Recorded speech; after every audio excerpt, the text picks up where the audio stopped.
அஸ்ஸலாமு அலைக்கும் வரஹ்மத்துல்லாஹி வபரகாத்துஹு.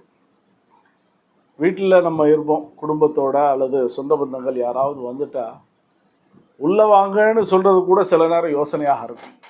காரணம் இருக்கும், அதுக்கு ஏதாவது ஒரு ரீசன் இருக்கும். அவங்க ஏதாவது கடன் வாங்கியிருப்பாங்க, அல்லது நம்மளை ஏசி பேசியிருப்பாங்க, நம்மளை திட்டியிருப்பாங்க.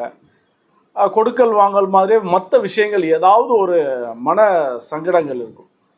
அதனால் நம்ம சொந்த பந்தமாக இருந்தும் நெருங்கிய உறவாக இருந்தும் சலாம் சொல்கிறதுக்கு கொஞ்சம் யோசிப்போம். நபி ஸல்லல்லாஹு சொன்னால் சல்லிம் அலா மன் அரஃப்த் வமல்லம் தாரிஃப். உங்களுக்கு தெரிஞ்சவங்கள்ட்டையும் சலாம் சொல்லுங்கள், தெரியாதவங்கள்ட்டையும் சலாம் சொல்லுங்கள். இதுதான் சுன்னத்து.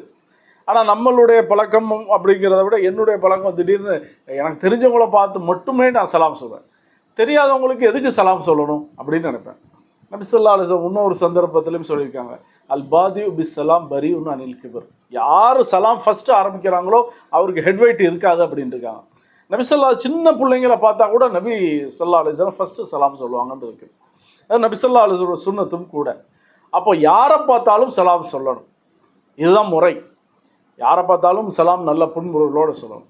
நபி ஸல்லல்லாஹு அலைஹி வஸல்லம் இங்கே சொல்லியிருக்கிற விஷயம் என்ன அப்படின்னா, புல்லு அர்ஹாமக்கும் வலோ பிஸ் சலாம். உங்களுடைய சொந்த பந்தங்களை சலாம் சொல்லியாவது அதை நீங்கள் அரவணைச்சிக்கோங்க அப்படின்னாங்க. அதாவது ஈரமாக இருந்தால் தான் அந்த மண் புல் பூண்டு விளையும். இதே போல் நபி ஸல்லல்லாஹு சொன்னாங்க, நீங்கள் சொல்கிற சலாமில் தான் நிறைய அன்புகள் பரிமாறப்படும். இஸ்லாத்தில் மட்டும்தான் ஒரு மனுஷன் இன்னொரு மனுஷனோட ஃபஸ்ட்டு எப்படி கனெக்ட் ஆகணும் அப்படின்னு சொல்லி கொடுத்துருக்கு. பேச்சே ஓடலை, சலாம் சொல்லி பாருங்கள், முசாஃபா செய்யுங்க, முஆனகா செய்யுங்க, பேச்சு தன்னாலே வர ஆரம்பிக்கும். இது நபி ஸல்லல்லாஹு அலைஹி வஸல்லம் சொல்லிக் கொடுத்தது, அல்லாஹு தஆலா சொல்லிக் கொடுத்தது.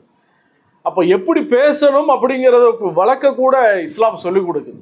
உங்களுக்கு ஸ்டார்ட் பண்ணுறதுக்கு வித்தியாசமாக இருக்குதா, ஃபஸ்ட்டு சலாம் சொல்லுங்கள், அஸ்ஸலாமு அலைக்கும் வரஹ்மத்துல்லாஹி வபரகாத்துஹு, வலைக்கும் சலாம்னு சொல்லார். ரெண்டாவது தன்னாலே இயல்பு பேச்சு வர ஆரம்பிச்சு. அப்போ சலாம் சொல்கிறதுங்கிறது அந்த காஞ்சு போன பிளேஸில் ஈரம் பட்டா எப்படி அந்த மண்ணுக்கு ஒரு புத்துணர்வோ அதே போல் அந்த செடிகளுக்கு ஒரு நல்ல ஒரு செழிப்பு உண்டாகுமோ, இதே போல் காஞ்சு போன உள்ளங்களை ஈரப்படுத்துறது. அதான் நபி ஸல்லல்லாஹு அலைஹி சொன்னாங்க, புல்லு அர்ஹாமக்கும் வலோ பிஸ் சலாம். உங்களுடைய சொந்த பந்தங்களை ஈரப்படுத்துங்க சலாம் சொல்லியாவது அப்படின்னா. அப்போ நம்ம காயப்படுத்தி இருந்தா சலாம் சொல்லியாவது நம்ம என்னன்னு சொன்னால் அதை அரவணைக்கிறதுக்கு முயற்சி செய்யணும். வாஹிரு தவானா அல்ஹம்துலில்லாஹி ரப்பில் ஆலமீன்.